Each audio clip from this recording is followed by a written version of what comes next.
Arriver au sommet, c'est le rêve de presque tout le monde. Arriver au sommet, aller plus loin. Mais le risque, bien évidemment, avec le fait d'être au sommet, c'est de pouvoir s'y maintenir. Parce que la chute peut être désastreuse. Plus loin on monte, et plus la chute est périlleuse. Le titre de notre méditation ce jour est « La chute de Babylone et la prière ». Soyez les bienvenus.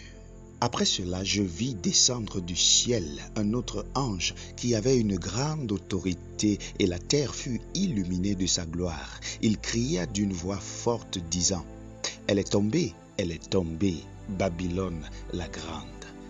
Et elle est devenue une habitation de démons, une prison pour tout esprit impur, une cage pour tout oiseau impur et détestable. » Le message du deuxième ange sonne tel un avertissement solennel.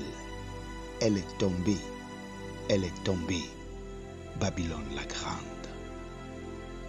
La cause de sa chute est simple. Elle a fait circuler sa coupe de vin de fausses doctrines pour tromper des millions de personnes. Comprenons-nous très bien. Babylone représente un système religieux qui déforme les Écritures. Oh, combien de fois n'avez-vous pas entendu que des pasteurs enseignent des hérésies à l'Église? Il y a quelque temps encore, nous avons vu sur les réseaux sociaux un pasteur laver les femmes nues, soi-disant, pour avoir le mariage et le travail. Que de dérapage, que de déformation des saintes Écritures, ce qui amène des millions de personnes à être trompées, bluffées. Il y a encore quelque temps, un pasteur en Afrique du Sud disait pouvoir ressusciter des morts. Et il a mis en place une scène cinématographique comme s'il ressuscitait un homme qui était mort.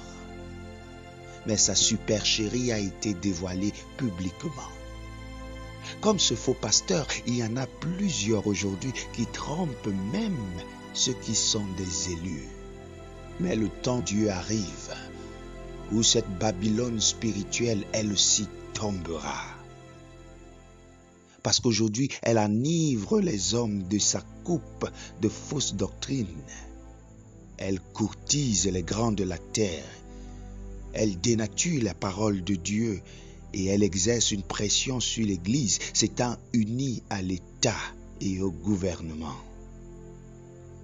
Mais la vérité, c'est qu'elle est tombée.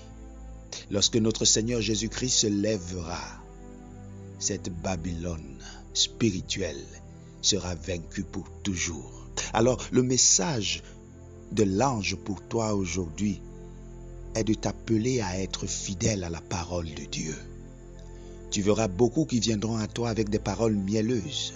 Oh, ils te diront, la dîme n'est pas nécessaire. Oh, ils te diront, écoute, la polygamie, même les hommes de Dieu ont été polygames dans la Bible. Ils te diront, le vin, on peut boire un peu de vin, ça ne fait pas de mal. Ils te diront, ouais, tu peux être marié, mais avoir quand même un premier et un deuxième bureau. Ça fait plaisir d'entendre ces paroles flatteuses.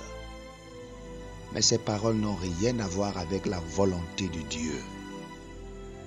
Alors, la première raison pour laquelle l'ange te donne ce message, c'est de te dire accroche-toi à la parole de Dieu. Deuxièmement, ce message t'appelle à une foi qui peut résister au test de l'épreuve. Lorsque tu seras malmené par des persécutions, n'oublie pas que cette Babylone tombera. Lorsque tu seras poussé à faire des choses qui ne sont pas conformes à la parole de Dieu, lorsque tu auras des pressions exercées sur toi, n'oublie pas que cette Babylone tombera. Garde la foi en Jésus-Christ, sois persévérant et tu auras la couronne de vie. Que le Seigneur t'aide dans ta marche spirituelle à ne regarder ni à gauche ni à droite, mais à rester focalisé sur Dieu, parce que bientôt, la chute de Babylone sera un fait. La chute de Babylone spirituelle sera une réalité. Que le Seigneur te bénisse Shalom.